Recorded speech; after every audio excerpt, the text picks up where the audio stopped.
Kindness is powerful, but when handed out to everyone without thought, it becomes dangerous. Not just to your peace, but to your identity. This isn't a call to be cold. This is a call to be conscious. Because if you keep being kind to everyone, you'll eventually have nothing left for yourself. Kindness is often praised as one of the most admirable traits a person can have. We're taught from an early age to be kind, generous and considerate, to give freely, help others, and be there for those in need. But what happens when that kindness is extended to everyone, all the time, without boundaries or pause? What happens when kindness becomes your default setting, even when it costs you your energy, your time, and your peace? The truth is, kindness without boundaries doesn't just hurt. It destroys. It leads to emotional burnout, mental fatigue, and a slow erosion of your sense of self. You see, when you make it your mission to be kind to everyone, you place yourself on a battlefield. Every demand, every expectation, every plea for your time or help becomes a weight. And with no filter for who deserves your kindness and who's simply taking advantage of it, you find yourself constantly giving from a cup that's never allowed to refill. Eventually, the wear and tear shows. You start feeling exhausted for no reason. You feel emotionally drained after every interaction. You feel guilty when you say no, and worse when you say yes. That's not compassion. That's self-destruction. The world doesn't operate on equal emotional exchanges. Not everyone gives back what you give. Some people only take. They recognize your kindness as something to exploit. They don't see you as generous. They see you as someone who can be manipulated. And the more you give, the more they expect. The moment you hesitate, they guilt you. The moment you set a boundary, they question your character. In their eyes, your worth is tied to your usefulness. And if you're not careful, you start believing it too. Kindness is not meant to be unconditional self-sacrifice. It's not meant to be a one-way transaction where you constantly bleed energy to make others comfortable. There has to be balance. There has to be wisdom in your compassion. Being kind to everyone all the time is not noble. It's naive. You are not an emotional vending machine. You are a human being with limits, needs, and a right to protect your energy. If you're constantly tired, overwhelmed, or anxious because you're trying to keep everyone happy, it's not kindness that's at play. It's neglect. Neglect of self. Real kindness begins with self-respect. It means knowing your value and recognizing that your energy is not free for everyone to drain. It means saying yes when it aligns with your heart and no when it costs you your peace. When you start protecting your energy, you'll notice a shift. You stop feeling resentful. You'll stop attracting takers. You'll start valuing your time more, and others will too. Because when kindness has boundaries, it becomes powerful. It becomes a choice, not a weakness. And that's where your strength truly lies. There's a dangerous misconception that being kind always means saying yes, going along with what others want and never causing conflict. This confusion blurs the line between true kindness and people-pleasing. Two things that may look similar on the outside but are completely different at their core. Kindness comes from a place of confidence, strength, and genuine care. People-pleasing, on the other hand, often comes from fear of rejection, fear of judgment, fear of not being liked. And when you spend your life trying to please everyone, you slowly lose who you are. People-pleasing disguises itself as kindness because it involves doing things for others, often at your own expense. You smile when you're hurting. You agree when you want to say no. You go out of your way for people who wouldn't lift a finger for you. You become the person who bends, breaks, and shrinks, just to make sure everyone else is okay, even if you're not. But that's not kindness. That's self-abandonment, and it's unsustainable. Eventually, the need to please becomes a burden. Every decision starts to feel like a trap. Should you say yes to stay liked, or say no and risk disappointing someone? True kindness doesn't demand the sacrifice of your well-being. It doesn't require you to hide your true feelings or pretend to be someone you're not. Kindness is honest, clear, and firm when it needs to be. It comes from a full cup, not a desperate attempt to fill someone else's. When you're kind from a place of wholeness, it uplifts others and still honors yourself. But people-pleasing does the opposite. It wears a mask of generosity, while inside it chips away at your confidence and your boundaries. The people who benefit most from your people-pleasing behavior are the ones who expect you to be available at all times, agreeable in all situations, and silent when things hurt you. And once you break that pattern, once you start saying no or expressing how you really feel, they get uncomfortable. Why? Because your kindness wasn't about mutual respect. It was about your compliance. And now that you're choosing authenticity over approval, they don't know how to handle it. Being kind doesn't mean being silent when someone crosses the line. It doesn't mean always being agreeable to avoid tension. And it definitely doesn't mean betraying yourself to gain acceptance. When you act out of fear of not being liked, you're not being kind, you're being controlled.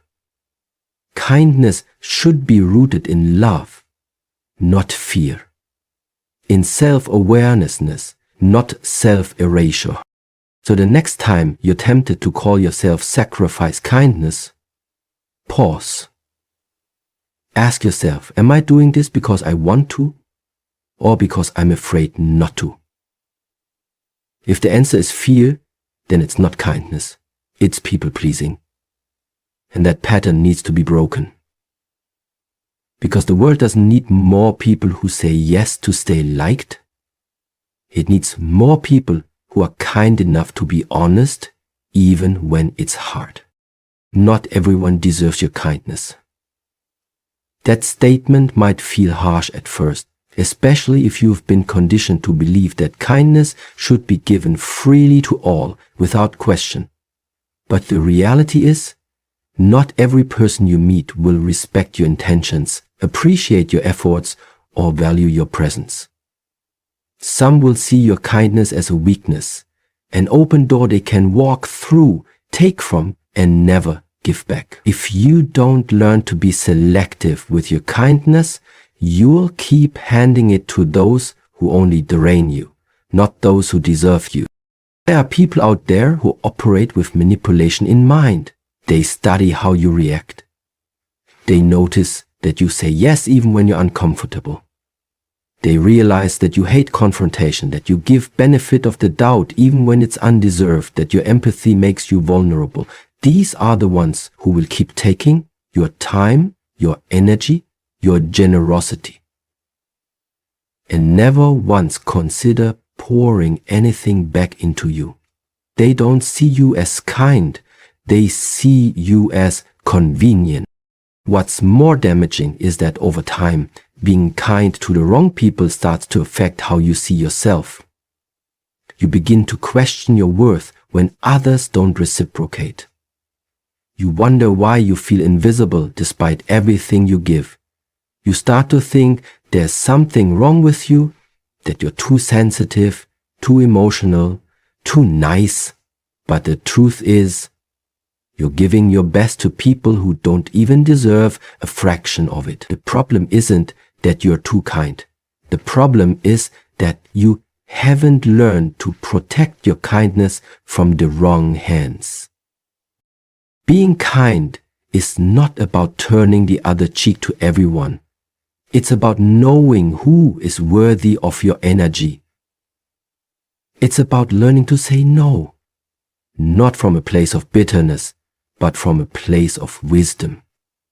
You don't have to be cruel. You don't have to become cold, but you do have to be aware of patterns, behaviors, and intentions. Because if someone continually disrespects your boundaries, ignores your needs, or only contacts you when they need something, that person is not confused, they are consistent. And their consistency is your cue to stop giving. Your kindness should be sacred, not scattered. It should be something you offer to those who respect it, reciprocate it, and appreciate it. Because when you give to the wrong people, you take away from the ones who truly value you. Worse, you take away from yourself.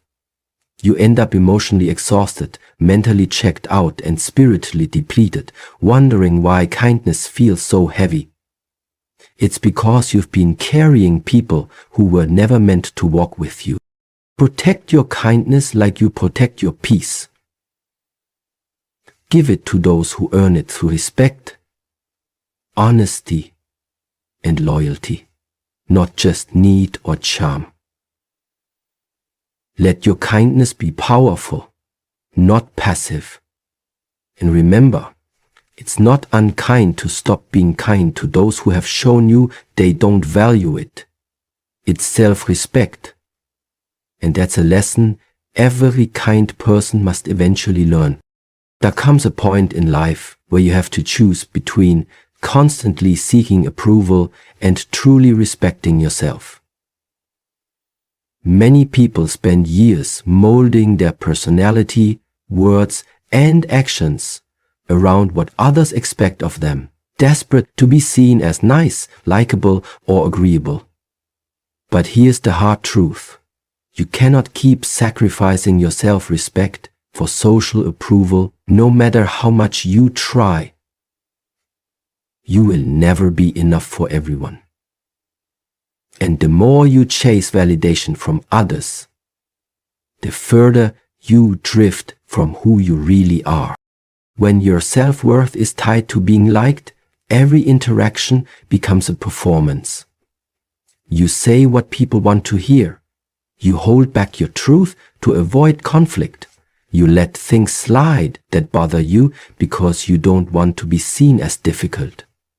And you keep quiet when your boundaries are crossed, hoping your silence will be mistaken for strength. But inside, resentment grows. Because deep down, you know you're betraying yourself just to maintain a version of you that others find comfortable. The problem is, social approval is a moving target. One day you're praised for being helpful, the next day you're criticized for not doing enough. Some people will love you no matter what. Others will judge you no matter what. And a large number won't even care enough to notice. So why give so much power to their opinions? Why hand over your peace just to be accepted by people who might not even have your best interests at heart? Self-respect is quiet, but it is powerful. It means knowing when to walk away, even if staying would keep the peace. It means choosing honesty over likability, even if it makes people uncomfortable. It means recognizing your needs and not apologizing for having them. When you respect yourself, you stop tolerating disrespect, manipulation, and emotional crumbs disguised as connection. You stop bending to be liked and start standing to be seen, as you are, not as who others want you to be. There's a strength that comes from setting boundaries even when it makes others uncomfortable.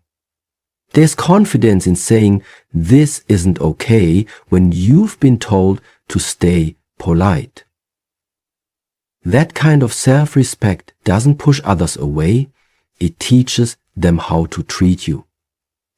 And those who truly value you will never ask you to shrink for their comfort. You have to stop measuring your worth through the lens of other people's approval. Approval fades, shifts, and disappears. Self-respect remains. And while being liked feels good, being true to yourself feels powerful. You notice that once you begin living with integrity, saying what you mean, standing up for your values and honoring your limits, the right people will find you. And the ones who don't like the real you, and they were never meant to stay. So stop trying to please everyone. It's not your job to keep others comfortable at your own expense. Your job is to live in alignment with who you are. When you respect yourself, others either rise to meet you or fall away. Either way, you win. Being kind is a beautiful trait, but even beauty can become a burden when it's given without intention. Many people make the mistake of thinking that kindness must be endless, automatic, and unconditional. That to be a good person means to give without question, to help without pause, to forgive without boundaries. But kindness that lacks direction is noble. It's dangerous. When you give kindness to everyone without discretion, you don't just risk being taken advantage of, you actively invite it. That's why selective kindness is not cruelty. It's a form of self-care. There's a false belief that says if you don't help everyone, you're being selfish. But in truth, being kind to everyone at all times is a fast track to exhaustion. Your time, your energy, your attention, all of these are limited resources. You only have so much to give in a day, in a week, in a lifetime. If you're constantly pouring into others, especially those who don't pour anything back, you run dry. You'll find yourself feeling emotionally empty, physically tired, and spiritually numb, and you'll have no idea why. It's because your kindness has been scattered instead of focused. Selective kindness means you've learned the art of discernment. You no longer say yes out of guilt. You no longer offer your help out of fear. You no longer feel obligated to show up for people who repeatedly disrespect your time or energy. Instead, you choose to be kind to those who appreciate your presence, not just your services.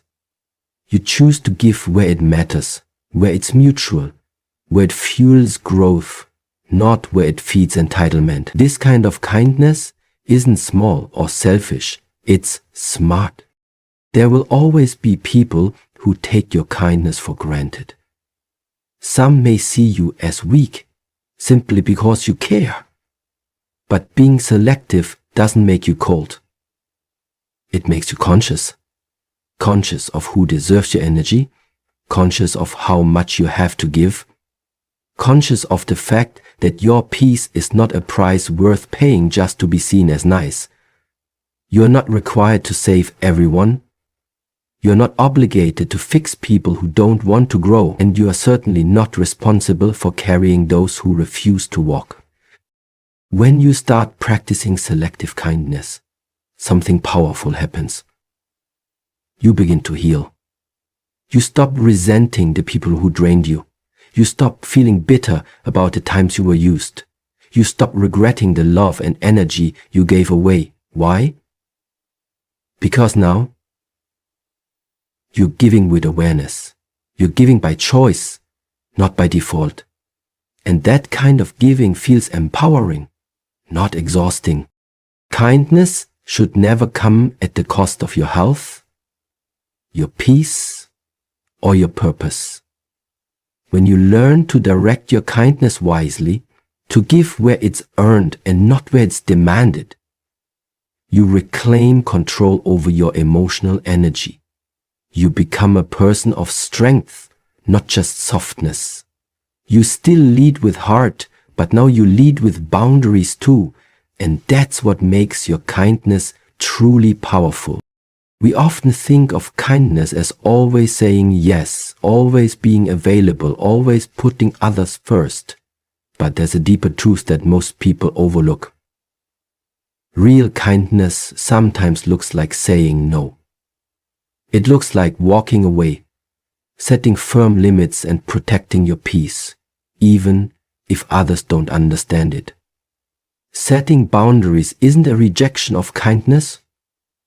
It's actually a higher form of it. Because when you set healthy boundaries, you're not only being kind to yourself, you're also being honest with others about who you are and what you need. The idea that kindness means constant self-sacrifice is a dangerous lie.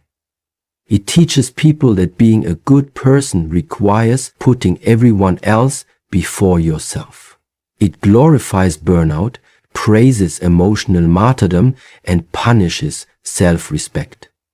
But here's the truth. You can't be truly kind to others if you're constantly betraying yourself. You can't pour love, patience, and support into others when you are running on empty. At some point, the kindness becomes forced, resentful, even toxic.